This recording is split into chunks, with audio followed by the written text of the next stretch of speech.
Comparison करना है। अर्थात यहां पर हर तरह से लोगों को बहुत ही जबरदस्त तरीके के कंसेप्ट्स बचपन में सिखाए जाते हैं। शायद यही कारण है कि जापान में संस्कार इतने प्रबल हैं कि आप इस न्यूज से उस संस्कार का अंदाजा लगा पाएंगे। साथियों, एक घटना है 2017 की, जहां पर रेलवे ने केवल इस बात के लिए माफी मांगी थी कि उनकी ट्रेन 20 सेकंड पहले चल दी थी। ये देखकर बहुत सारे लोगों को ये लगने लगा होगा कि शायद इन्हें परफेक्शन का कीड़ा है, इसलिए ये इस तरह की बकवास करते हैं, लेकिन नहीं।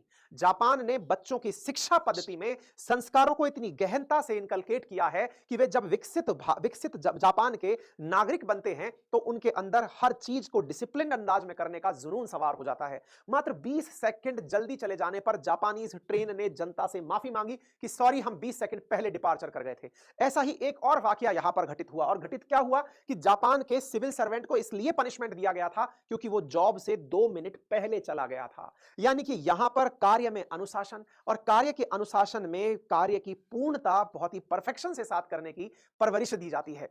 आप यहां पर एक तस्वीर देखकर अंदाजा लगा सकते हैं, ये जो माचिस के डब्बे से लगे हुए दिखाई दे रहे हैं, ये किसी पार्किंग में खड़ी हुई गाड़ियां हैं। हमारे देश में पार्किंग देखनी हो तो हालात ऐसे हैं कि हमें कोई सिखा ही नहीं रहा है, इसलिए स्कूली शिक्षा का बहुत ही खूबसूरत होना अनिवार्य है, शिक्षा का होना अनिवार्य है, और स्कूली शिक्षा में तो उसके 4 चांद लगने बहुत जरूरी हैं। आप तस्वीरों से समझ सकते हैं। एक और इंटरेस्टिंग चीज सुनने को मिली, और पता है वो क्या है?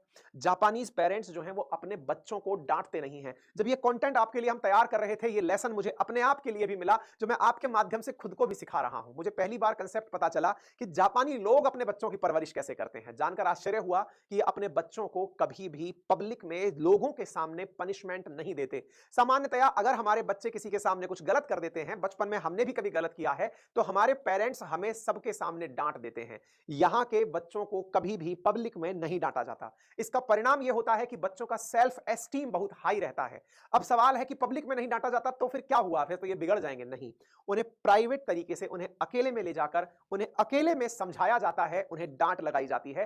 पेरेंटिंग के सख्त नियम हैं कि यहां पर किसी भी बच्चे को पब्लिक में नहीं डांटा जाएगा, उससे बच्चे का सेल्फ एस्टीम लो हो जाएगा, बच्चा खुद की मदद कभी नहीं कर पाएगा। आप में से कई लोग इसे लाइट अंदाज में भी ले सकते हैं, आज इससे क्या फर्क पड़ेगा?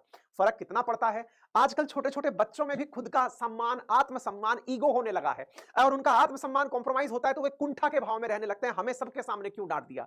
उन्हें लगता है कि उनकी इज्जत भी अपनी इज्जत है। और सच मायने में जापानी कल्चर यह सिखाता है कि यहां के लोगों को इस प्रकार के संस्कार दिए गए हैं कि बच्चों को पब्लिकली नहीं डांटा जाएगा। नंबर दूसरा, बच्चों को पनिशमेंट उनके काम का दिया जाता है। कई बार आपने देखा होगा, अगर हमारे बच्चे से गलती से कोई चीज गिरा